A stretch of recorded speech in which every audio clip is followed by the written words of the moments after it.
Before we get started now, we're going to be in Daniel chapter 2 if you want to turn there. Before we get started, I was just going to mention, I saw Larry King the other night. He was announcing, I guess, when he's going to hang up the suspenders, was his statement. And he had, I think this was the night he announced that Bill Maher was on there. Most of you know who Bill Maher is.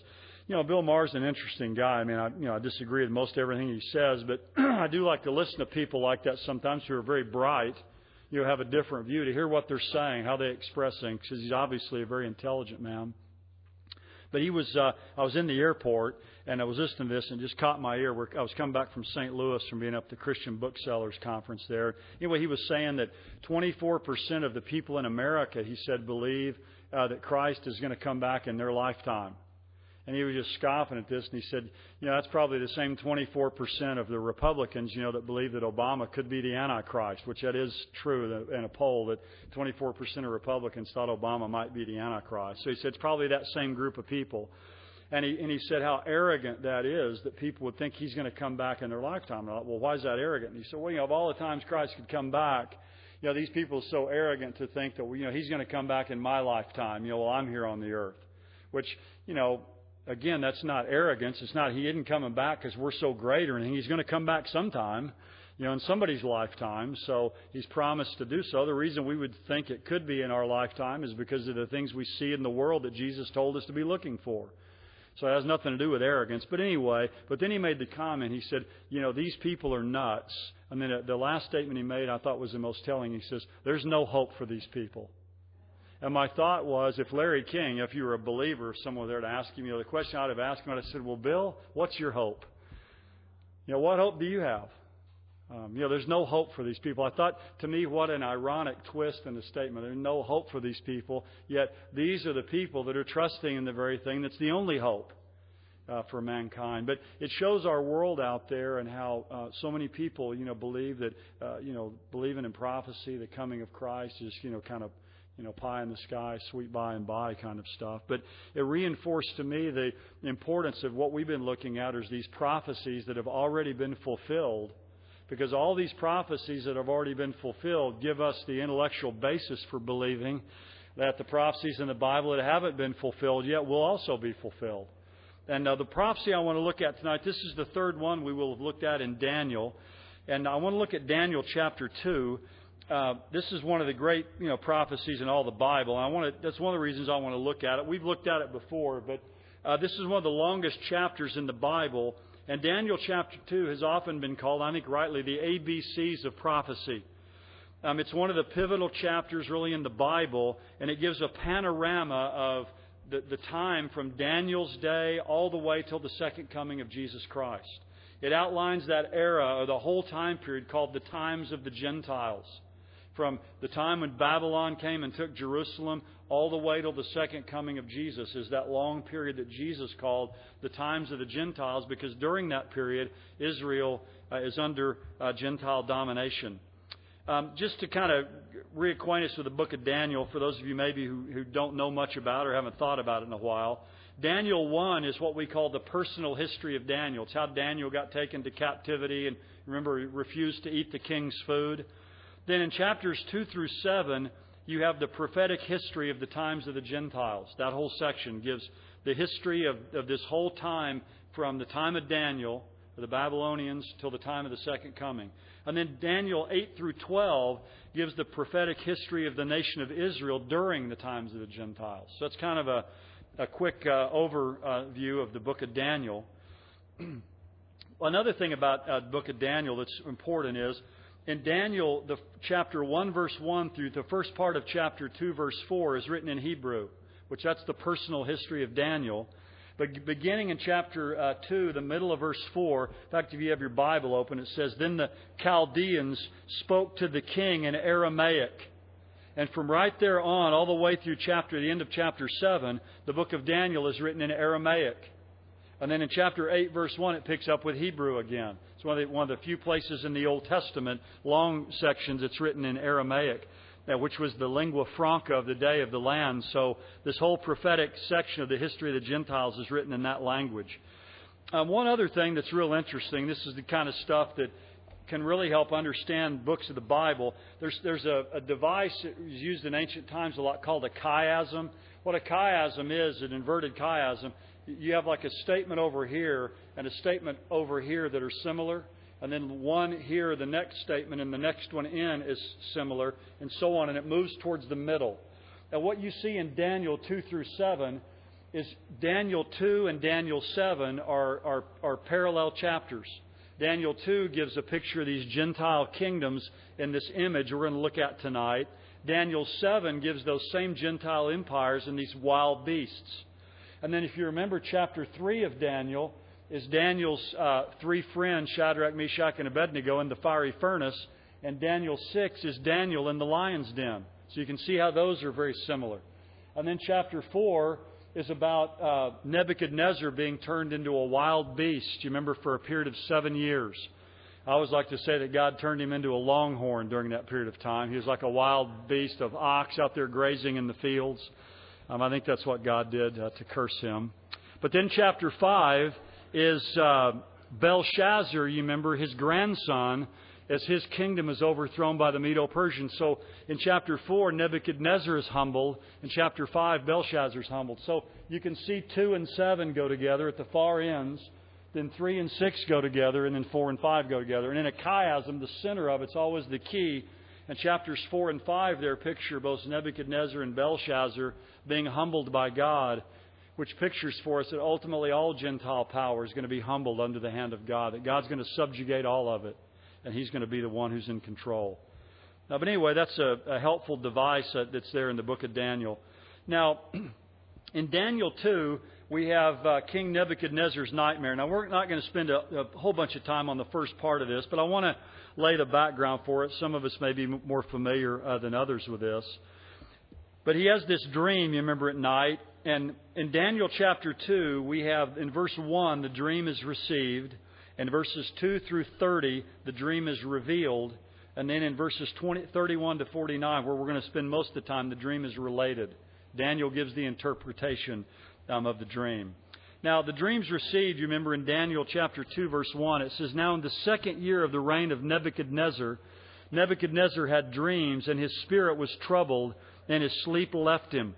Now, Nebuchadnezzar is the most mentioned Gentile ruler in all the Bible, which is obviously very significant. I mean, he's the most mentioned Gentile king in all of Scripture. And in the 2nd year of his reign would have been in about 602 or 603 B.C.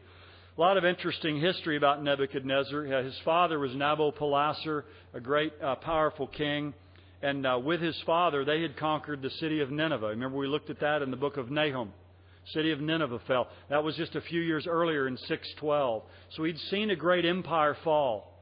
Now, while he was in 607 B.C., when he was far away from home, his father died, and he went back, or in 605 B.C., I'm sorry, when he was far away from home, his father died. He rode all the way straight 1 week across the Arabian Peninsula to get back to be crowned king. Because that day, if you're away from home, some usurper might come in. So he gets back home, and he's crowned king. And he conquers, of course, takes Daniel and the others captive in 605 B.C. So this is just a couple of years later, in 602 or 603. He goes to bed one night, and notice it says here that he dreamed dreams. So he goes to bed one night and has several dreams, and his spirit was troubled, and the sleep left him. Now, the dream is revealed in the following chapters. In the following verses, Nebuchadnezzar calls a cabinet meeting, if you will, early the next morning. It says, "The king gave orders to call to the magicians, the conjurers, the sorcerers, and the Chaldeans to tell the king his dreams." So they came in, and they stood before the king. And then notice verse 3, the king said, "I had a dream." Now notice in verse 3 that he gets real specific here, and he says, "I had a dream." It's not "I have a dream," the great speech, "I had a dream." But now it's singular.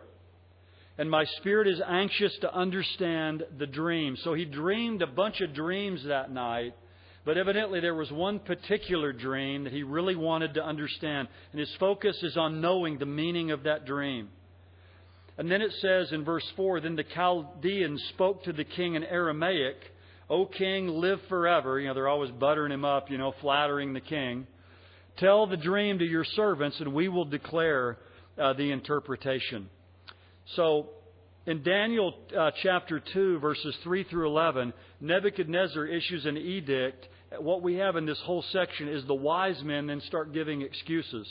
And what you have here is Nebuchadnezzar and the wise men, they alternate and they each speak 3 times. So Nebuchadnezzar speaks and then they speak. And then he speaks and they speak. It alternates back and forth, but it gets more anxious each time.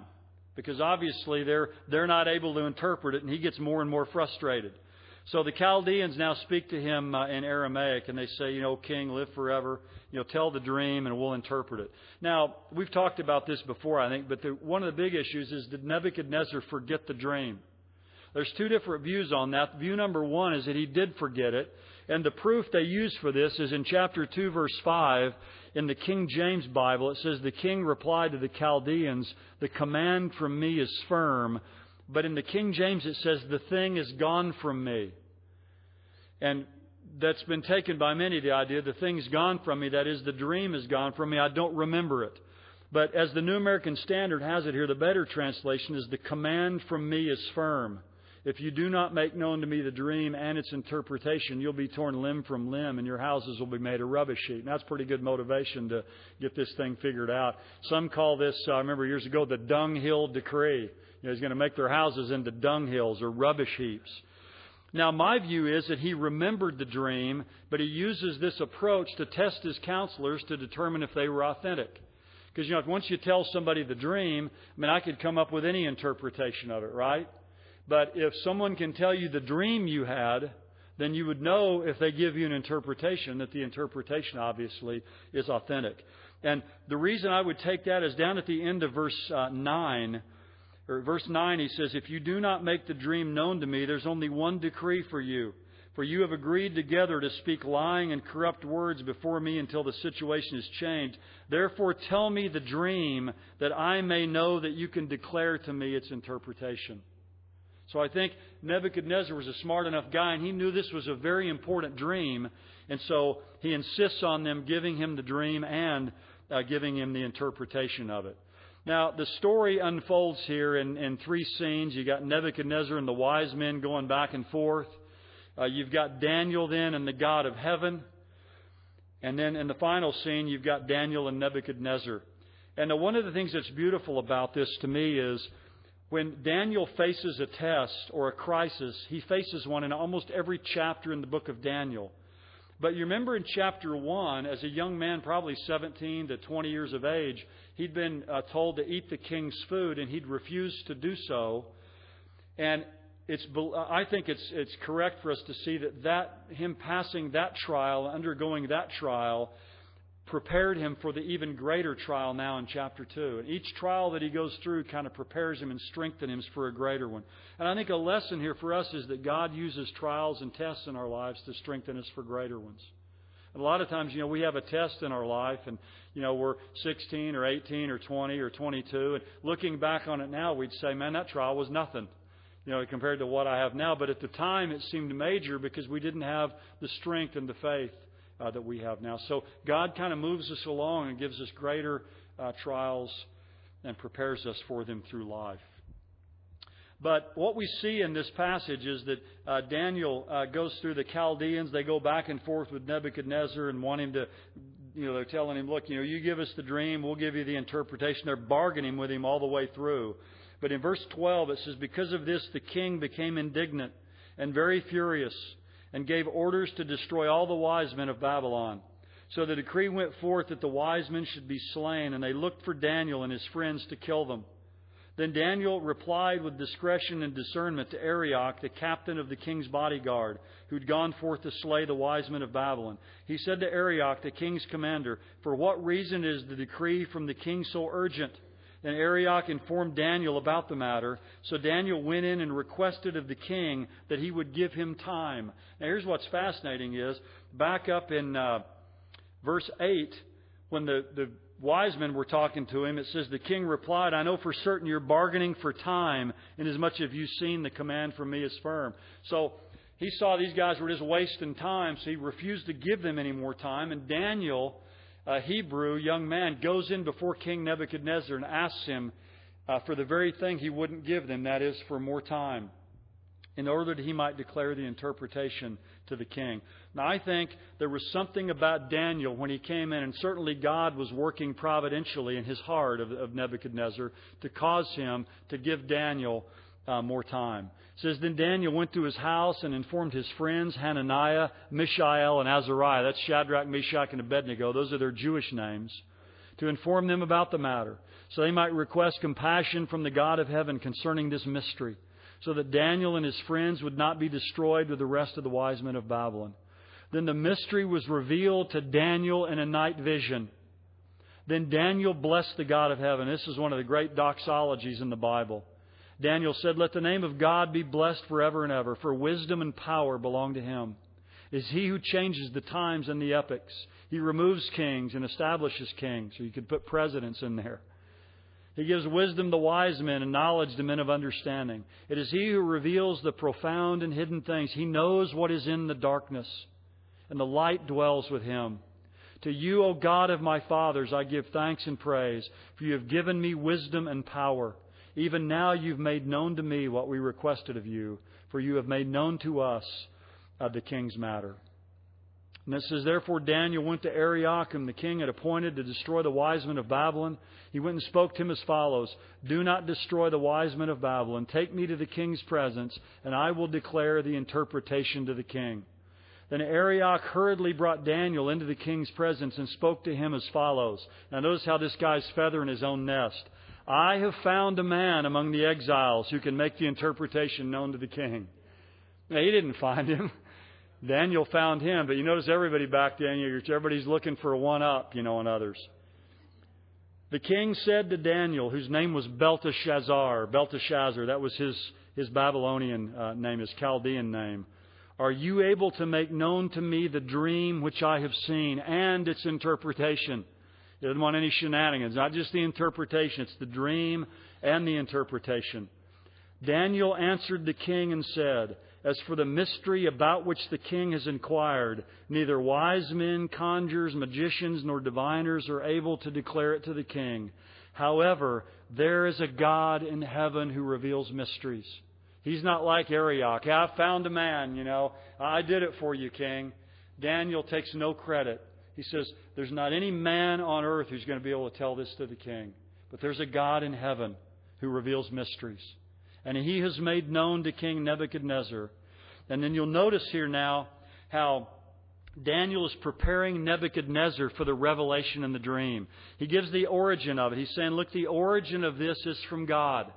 Immediately that had to impress Nebuchadnezzar because he's different from these, flattering wise men that he has. He's giving credit to the God of heaven. So he immediately tells him the origin of it is divine. And then the subject matter of it, and this had to get Nebuchadnezzar's attention because notice what he says. He's made known to Nebuchadnezzar in verse 28, what will take place in the latter days. This was your dream and the visions in your mind while on your bed. As for you, O king, while on your bed, your thoughts turned to what would take place in the future. So he's telling Nebuchadnezzar what he was thinking about that night while he was lying there in bed. Now, that had to get Nebuchadnezzar's attention because, who could know what he was thinking about? He says, God's going to tell you things that are going to happen in the latter days because that night in bed, you were thinking about things about the future. Now, I think at this point, Nebuchadnezzar is sitting on the edge of his throne ready to receive this revelation. Because he knows, if this man knows what I was thinking that night, then maybe he's going to be able to help me out with this. And so the dream is related beginning in verse 30. But as for me, he says, this mystery has not been revealed to me for any wisdom residing in me more than any other living man. Notice again his humility. I don't have any more access to this on my own than any other man who's alive. But for the purpose of making the interpretation known to the king, that you may understand the thoughts of your mind. He's saying, look, God's just using me as a channel, as a vehicle to bring this information to you. And then he begins to relate the dream in verse 31. And I call this the statue and the stone. Those are the two features in this dream. He says, you, O king, were looking, And behold, there was a single great statue. The statue, which was large and of extraordinary splendor, was standing in front of you, and its appearance was awesome. So he's telling him here, you, O king, are looking, it's a statue, it's in the configuration of a human body, because Nebuchadnezzar is the head of gold. It has arms and chest of silver and the legs. So it's a huge statue in the configuration of a body. And the size of it, he says that statue, which was large, this means immense or colossal. It's a huge statue, which again is probably why Nebuchadnezzar remembered this dream specifically out of all the other ones he had. It's this huge statue. And he says it was of extraordinary splendor. It means surpassing brilliance. Was standing in front of you, and its appearance was awesome, and you could translate that terrifying. That's why I call this a nightmare that he had. He was really terrified in seeing this. And the reason, I think I mentioned this a couple weeks ago, but I think Nebuchadnezzar that night, he's a young king, he's in the second or third year of his reign. He'd seen the great empire of the Assyrians fall. He was there when it happened with his father as they destroyed the mighty city of Nineveh. So I think as a young king, he's probably lying in bed that night, wondering about the future, wondering what's going to happen to my kingdom. And then he sees this great statue, and so I think it's something he knew was of great significance. And then Daniel tells him the head of the statue was made of gold, its breast and its arms of silver, its belly and thighs of bronze, its legs of iron, and its feet of partly of iron and partly of clay. Now, he's telling him now the dream before he gives him the interpretation. Now, one of the things that's interesting about this is you look at this image. It goes from gold to silver to brass to iron and then feet of iron and clay. There's a lessening in the quality of the metals. The lessening of the specific gravity of these metals. Now, if I was more scientific, I'd know more about what that means. But gold is 19, silver is 11, brass is 8.5, iron is 7.8. And then you have the feet of iron and clay. So this image is top-heavy, and it's weak in its feet, so it's marked by instability, which again is picturing man's great world empires. I mean, there's instability in them. It's top-heavy, and it's weak down in the feet of the image. Now he sees this great statue, and then he sees a stone. So at first the figure is stationary and there's no action, but suddenly there's movement. It turns into a moving picture. And he says down in verse 34, you continued looking until a stone was cut out without hands, and it struck the statue on its feet of iron and clay and crushed them. Then the iron, the clay, the bronze, the silver, and the gold were crushed all at the same time, and became like chaff from the summer threshing floors, and the wind carried them away so that not a trace of them was found. But the stone that struck the statue became a great mountain and filled the whole earth. Now at this point, he sees this great stone cut out without hands. It comes and smashes the image. It becomes this great mountain and fills the entire earth. Now, you'll notice here, Daniel just goes right on with the interpretation. He doesn't pause and say, now, am I doing okay so far? Is that the dream you had? Because he knows it's the dream. So he just goes on and says, that was the dream. Now we're going to give the interpretation. You notice Nebuchadnezzar doesn't say a word. I think his jaw is hanging open as he's sitting there. And this young Hebrew slave or servant, who's now one of his wise men, has just told him the dream. And he says, verse 36, this was the dream. He doesn't say, was this the dream? He says, this was the dream. Now we shall tell its interpretation before the king. And he begins in verse 37. And he says, you, O king, are the King of kings. Notice, to whom the God of heaven has given the kingdom. He wants Nebuchadnezzar to know that his authority is a delegated authority. You've given you the power, the strength, and the glory. And wherever the sons of men dwell, or the beasts of the field, or the birds of the sky, He has given them into your hand and has caused you to rule over them all. You are the head of gold. So Nebuchadnezzar is the head of gold. It's Nebuchadnezzar, but also I would say it's the empire. I mean, it's kind of like Louis XIV, the King of France. One time he made the great statement, I am France. And so there's a sense in which the dictator or the tyrant who leads the empire is the empire. So it's this Neo-Babylonian empire, but he is the head of it. And of course, he was the great king of it, Nebuchadnezzar. And so He's the head of gold. And what He does then is outlines these kingdoms of history and prophecy. And He says in verse 39, and after you there will arise another kingdom inferior to you. And by the way, in these verses in Daniel 2, 36 to 45, the word kingdom is found 9 times. So that's the key thought here. It's the kingdoms. After you there will arise another kingdom inferior to you, and then another third kingdom of bronze, which will rule over all the earth. Then there will be a fourth kingdom as strong as iron, inasmuch as iron crushes and shatters all things.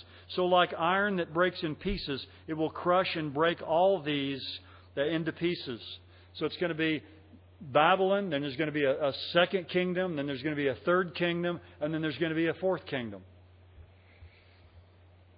Now, I don't know if you've ever wondered, but you know in the next chapter after Daniel 2, in Daniel chapter 3, remember Nebuchadnezzar made a great 90-foot tall statue of solid gold.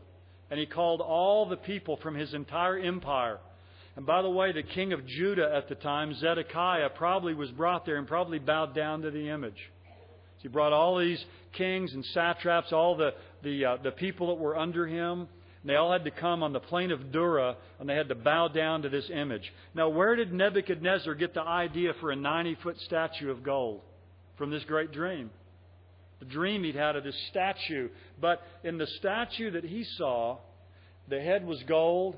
Then there was going to be another kingdom of silver, then another one of bronze, and another one of iron. But what Nebuchadnezzar, he made the whole statue gold.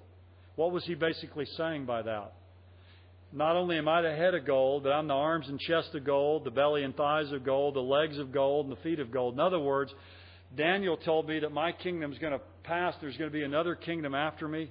My kingdom's going to go forever. The whole thing's gold. So you can see his response to this. And that's why God in chapter 4 humbles him like He does for 7 years as a wild beast. Till finally Nebuchadnezzar gives the glory to God. And by the way, one of the greatest understatements in all the Bible is in Daniel chapter 4 and verse 37. This is after Nebuchadnezzar was humbled as a wild beast for 7 years. Right at the very end of this chapter, this is Nebuchadnezzar's own words. He says, Now I, Nebuchadnezzar, praise, exalt, and honor the King of heaven. For all His works are true and His ways are just. And here's the greatest understatement in all the Bible. He is able to humble those who walk in pride. And as you read in that chapter, you'd say, boy, is He ever. I mean, God is able to do that. And so we see how Nebuchadnezzar was lifted up in this. But what we see here in this image is you got the head of gold, you got the breast and arms of silver, you got the belly and thighs of bronze or brass, you have the legs of iron, and then you have the feet of iron and clay. And when we think of this, obviously from history, we know that the first one's Babylon, because he tells Nebuchadnezzar, you're the head of gold. The breast and arms of silver are the Medo-Persian Empire that took over from the Babylonians in 539 BC. Now, the first two of these, really, Daniel could have gotten these. Obviously Babylon was the power at that time. So him naming Babylon's not that big of a deal. That really didn't involve prophecy, right? They were there. Also, the Medo-Persian Empire was growing, and it's not a great stretch that he could have known that the Medo-Persians were going to overtake the Babylonians. He could have foreseen that possibly. But the third one was Greece, which Alexander the Great set out from Greece, from Pella, from the area he was in, and crossed the Hellespont in 334 BC, 200 years after Daniel writes the book of Daniel. So he could hardly have known about this third kingdom that would overtake and go over and crush the Persians. And, of course, the final one here, the final historical one, is the Roman Empire, which, really didn't come into power until the 1st century BC. Even, people often point out, as we talked about this, they say, well, Daniel was written in the 2nd century BC by someone claiming to be Daniel. Even if that were true, Babylon would be history, Medo-Persia, Greece. But even in the 2nd century, you really couldn't have known that Rome was going to be the great empire it was. Also, you couldn't know there was only going to be 4 empires like this. Notice there's just 4. There isn't 5, 6, 7. So even if someone wrote it later, they still couldn't have known all of this. But with Daniel writing it in about 530 BC, there's no way humanly he could have foreseen Greece and foreseen Rome and foreseen that there would only be these four empires. Now, the Babylonian Empire went from 626 to 539, about 100 years. Medo-Persia went 539 to 334, about 200 years. Greece from 334 to 150, about 200 years.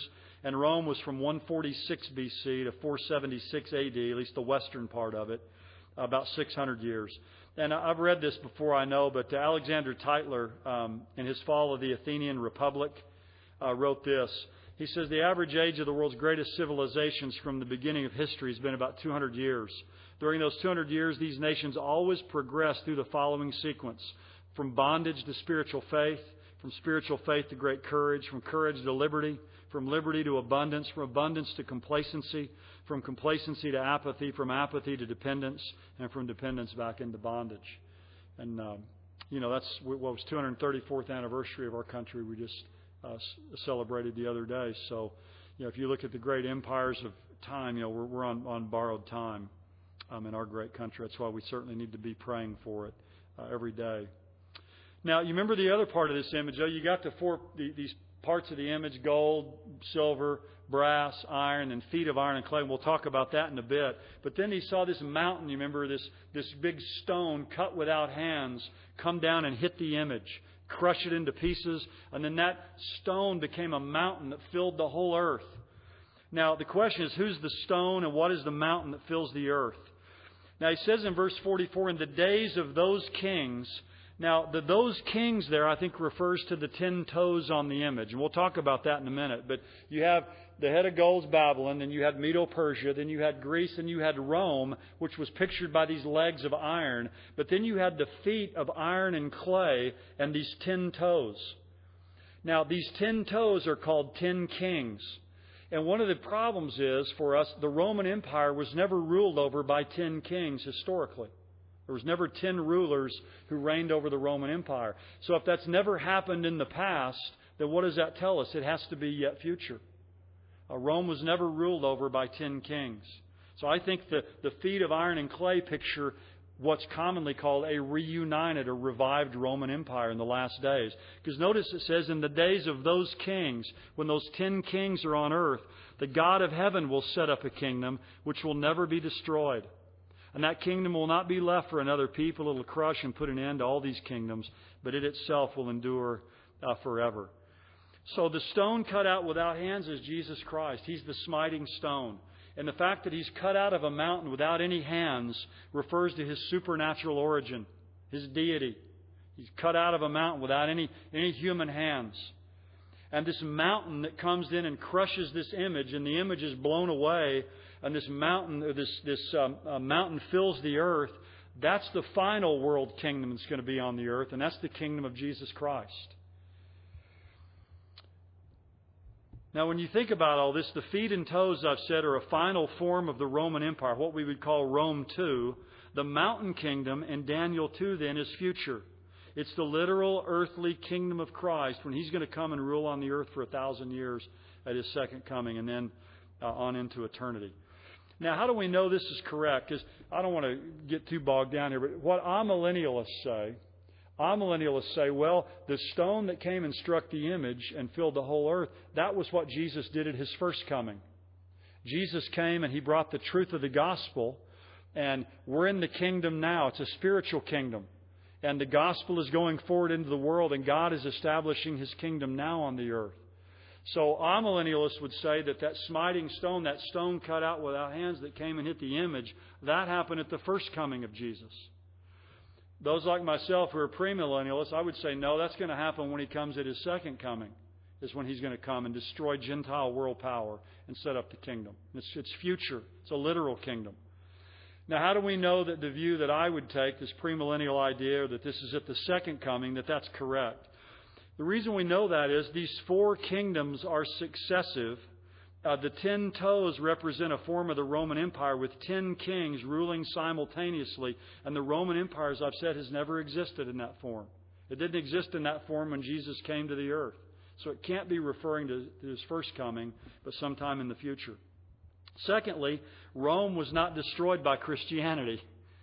Rome was destroyed by a bunch of barbarians that came in there in 476 AD and sacked the place. They couldn't hold off the Goths and the Visigoths and all the other people, the barbarians that were coming in. Certainly Christianity weakened it, but it didn't destroy it. Third, and this is very important, the 4 previous kingdoms, Babylon, Medo-Persia, Greece, and Rome, were literal, physical, earthly kingdoms. But amillennialists would have us believe, but now Jesus comes and He brings a kingdom, but His kingdom is a spiritual kingdom. It's different than those. Well, I think if you're going to be consistent, if Babylon, Medo-Persia, Greece, and Rome were all literal, physical, earthly kingdoms, Jesus' kingdom will be as well. And that's why I believe it's got to be in the future. And then finally, the final world empire is suddenly, totally destroyed according to this. The smiting stone comes and crushes this image, grinds it to powder. It's all blown away. And then this stone comes and fills the earth. The first coming of Christ didn't suddenly, totally destroy Gentile world power like that. That's going to happen when Christ comes back at His second coming, when He comes back to destroy the Antichrist, the ruler of this final form of the Roman Empire. So when we look at this, from our vantage point, Daniel 2:27 to 40, Babylon, Medo-Persia, Greece, Rome, all of that is history. Now, from Daniel's day, it was all future, other than Babylon. But still, from our day, verses 41 to 45 is still prophecy. It's still future. But see, again, the reason I want us to look at this fulfilled prophecy is if all these prophecies Daniel gave about Babylon, Medo-Persia, Greece, and Rome, if those things literally happened as Daniel said, then that gives us the confidence for believing that the part that hasn't been fulfilled yet will also be literally fulfilled. That's the importance of fulfilled prophecy for us. So, between verse 40 and verse 41, there's a gap of 1,600 years. Because see, in verse 40, there'll be a fourth kingdom. That's Rome. Strong as iron, and as much as iron crushes and shatters all things. So iron breaks in pieces. It'll crush and break all these in pieces. But he says, in that you saw the feet and the toes partly of potter's clay and of iron, it'll be a divided kingdom. But it'll have in it the toughness of iron. The toes of feet are partly of iron and pottery, so some of the kingdom will be strong and some brittle. And you saw that the iron mixed with clay, they'll combine with one another in the seed of men, but they'll not adhere to one another. And then verse 44, in the days of those kings, what kings? The 10 toes. They represent these 10 kings. And so what I would say is, since all the other parts of this vision have been fulfilled, Rome being ruled over by 10 kings has to be fulfilled in the future, and it hasn't been yet up to this point. So we've looked at something like this before. This is from Tim LaHaye and Tommy Ice. This is from their book, Charting the End Times. Great book. It's kind of a modern version of Clarence Larkin's book, called Dispensational Truth, with all the charts. But you see over here on the left-hand side, this is like an Old Testament prophet, and the prophet saw across the mountain peaks, but they didn't see the valleys. The prophets saw the birth of Jesus, and then they saw Calvary, and then they saw, the Antichrist and the kingdom and all these things. They didn't see the time in between. So, they don't see that between verse 40 and verse 41, between historical Rome and a reuniting of Rome, this period of time that was going to go in between. They looked across and saw the mountain peaks, but they didn't see the things in the valleys. Now, in our time with all the Scripture, we get to see the side view now. So we can see all the other things and fill in a lot of the other pieces. Don Campbell, who used to be president of Dallas Seminary, he says this: the prophetic dream reveals that the Fourth Empire, Rome, would appear and have a dramatic history, only to go into eclipse till the end times when it will reappear. So the Roman Empire is going to reappear, and it's going to reappear ruled over by 10 kings. And it's going to be in power when Jesus comes back, because that's what He's going to destroy at His second coming.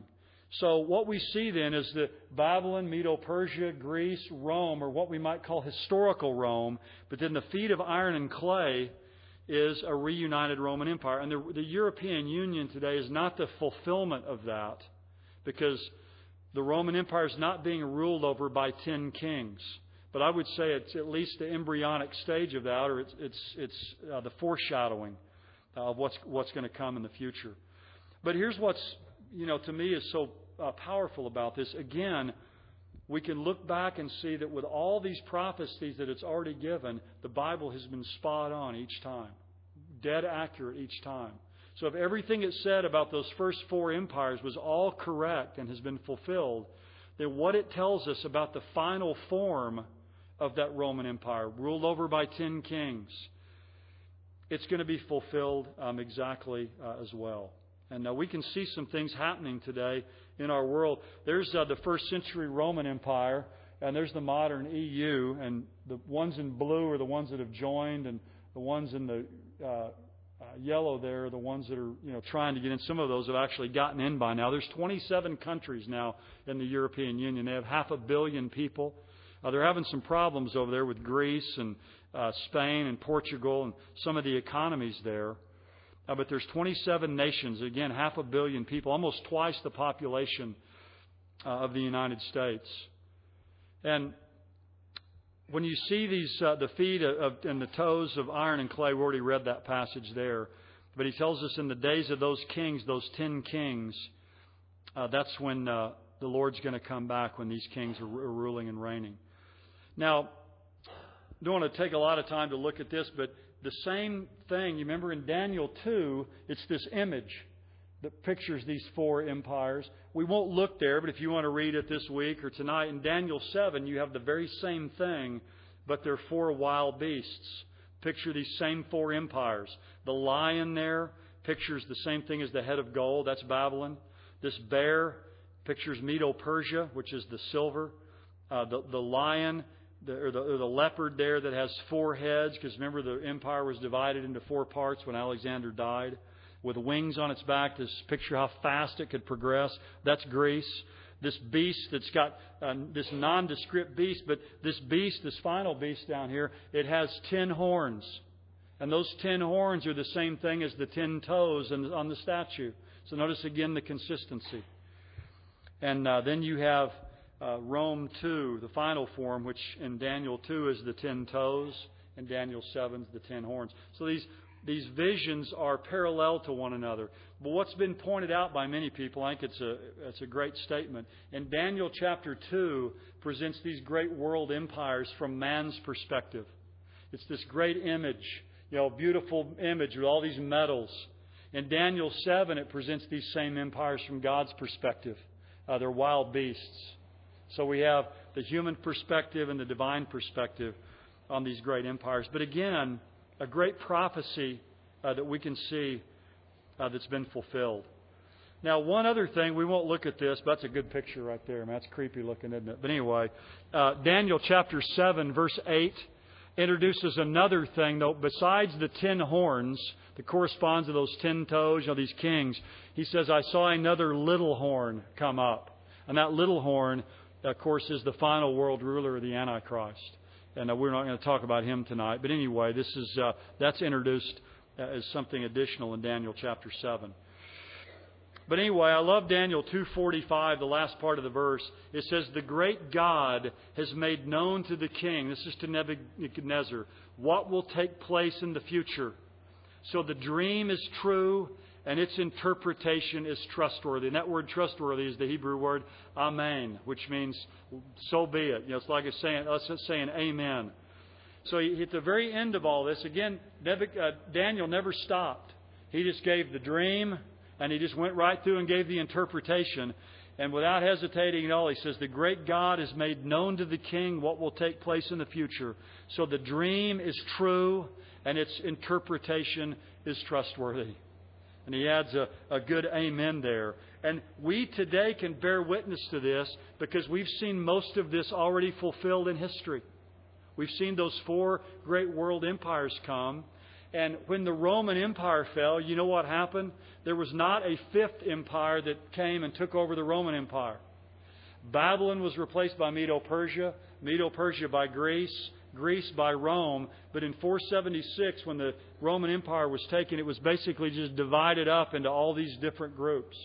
That's why in 1991, when they signed the Maastricht Treaty over in Europe, all over Europe, the papers came out that next morning that says, back together again. Well, when had they ever been together before? Back in the Roman Empire. So they see it as a reuniting or revival of the Roman Empire. And really the great events that precipitated the regathering of these nations is of them coming back together was 2 world wars. They got tired of fighting and killing each other. So they decided to come together and to unite. So this reunited Roman Empire will be the final form of Gentile world rule. So here's some things we can see from this. At the outset, the reunited Roman Empire will be a federation of 10 kings. Just like historical Rome, you remember, began as a republic and then became a dictatorship under the Caesars. That's what all the fighting was about with Julius Caesar between, et tu, Brute, the whole Brutus and Cassius and that whole deal. Because Rome historically started out as a republic and then moved to a dictatorship under the Caesars. And this is telling us that the last days Roman Empire is going to start out the same way as a republic under 10 kings, and then it's going to move to a dictatorship under the final Caesar, if you will, this Antichrist. Also, it's going to combine strong and weak kingdoms, because when you see the final form, what's it presented by? Feet of iron and clay. They don't really stick together. In other words, there's going to be strong and weak together. I mean, what do you see over in the EU today? Strong and weak. There's countries with strong economies, weak economies. It says they're not going to adhere to one another. They're going to have internal problems. It's going to be difficult to hold it together. It's exactly what we see today. And it will be in existence just prior to the return of Christ to establish His 1,000-year kingdom, when the stone comes and smites the image and fills the whole earth. And it'll be destroyed by Christ at His second advent, which I think is pictured, of course, in Revelation 19. Now, just a couple things here. I'll just mention, that I think the EU points toward this. Again, it's not the fulfillment of it, because there's not 10 kings over there, 10 rulers, some type of ruling committee. They do have one currency, the euro, that 16 of the nations have. I think this is what's fascinating to me. This is one of these pictures. That's the Tower of Babel, famous picture by Bruegel. This is the EU Parliament building in Strasbourg. They built it to look like the Tower of Babel. Now, if there's one building you wouldn't want to build something to look like, it'd be the Tower of Babel. If you read the Bible, what God did there. But they built it on this kind of deconstructionist, type motif, so it would look like the Tower of Babel, because their idea is when God scattered people, all the languages, when they come together there, they all have their headphones on, and they're all having an interpreter speak to them. They're all back together again in one language and can all understand each other. So basically, I think they've reversed what happened at the Tower of Babel. One of the great symbols, too, for Europe, if you go there, is a woman riding on a beast, which is Europa. You remember Europa in mythology, and was riding on this wild bull. And anyway, I don't know if they have any idea that's in the Bible or not. They got this woman, fancy-looking woman riding on this beast as one of the pictures of their empire. Here's just a little history to it. In 1957, all started. They founded the Treaty of Rome. The European Economic Community was formed, 4 more nations in 1973. Greece joined. They were the 10th member in 81. They might wish they didn't have Greece right now, but they do, how bad their economy is. The end of the Cold War, the fall of the USSR in 1991. The Treaty of Maastricht was signed that created the EU in 1992. Austria, Finland, Sweden joined the single currency, the euro, in 2002. 10 more nations joined in 2004. Several more joined in 2007. The new constitution got approved, but 2 nations voted it down, France and Netherlands. So the constitution over there didn't pass. But what they did is they passed the Lisbon Treaty just this last November. What they couldn't accomplish, politicians are smart. They know how to get around this stuff. What they couldn't accomplish by a constitution or a vote, a referendum, they did it by means of a treaty, which was a lot easier to get done. And the last country to sign it was Czechoslovakia. And they now have a president of the European Union, serves a 3.5-year term. It's the former Prime Minister of Belgium, and which to me, again, that paves the way for somebody to become an Antichrist, to become the president of Europe. And so we see a lot of these things moving in that direction. Let me just give a few lessons from this for tonight, just for us to think about. One is God is sovereign in human affairs. I mean, if we can't see that from Daniel chapter 2, then you're not going to see it anywhere in the Bible. God is sovereign in world affairs. And when we watch the news and we see the things happening in our world, that is one of the most important truths that we can lay hold of. God is sovereign over human affairs. Daniel tells Nebuchadnezzar, God has given you this kingdom. It's God who raises up kings and brings them down. God is the one who changes the seasons and who changes the epochs. God is in control. Number 2, this tells us God has a plan. I think a lot of people look around in our world today and they think if there is a God in heaven, He doesn't have a plan. He's just kind of letting things just go along, however they're going. But Daniel chapter 2 tells us God has a plan. It's for Babylon, Medo-Persia, for Greece, for Rome, for a long period of time. And then this empire is going to be reunited under 10 kings. It's going to be a final world ruler. Christ is going to come back, the smiting stone. He's going to destroy it, and He's going to set up a kingdom that's going to fill the whole earth. That's God's plan ultimately. Everything is working toward the kingdom and the installation of God's king here on the earth. Number 3, God is ordering history according to His plan. The first parts of this dream were literally fulfilled, so the ones that are future will be as well. It just makes common sense. We can have confidence in that. People say, well, how do you know all this stuff's going to happen in the future? Well, because all the past stuff happened. That's the confidence we have. That's why when, men like, Bill Maher saying these people don't have any hope, it's just crazy to believe this. I would submit to him, if you could have a chance to sit down with someone like that and show them these fulfilled prophecies, it's crazy not to believe it. God has a plan. These things are going to be fulfilled. Here's another point you see from this, really, that's interesting. Human enterprise declines as time goes on. Did you notice that? It starts with gold. And then it goes to silver, less valuable. Then it goes to brass. Then it goes to iron. Then it goes to iron and clay. That the human enterprise is going to decline as time goes on. And that's what we see happening. There's just a decline and almost a chaos, in the world. Another point we see here, at the end of the age, it's going to be difficult for things to hold together. You got these iron and clay nations. It says they don't adhere to one another. It's just going to be difficult for things to hold together as things get near the end. And the final thing I would say is the stage today is set for a reunited Roman Empire in the coming of Christ.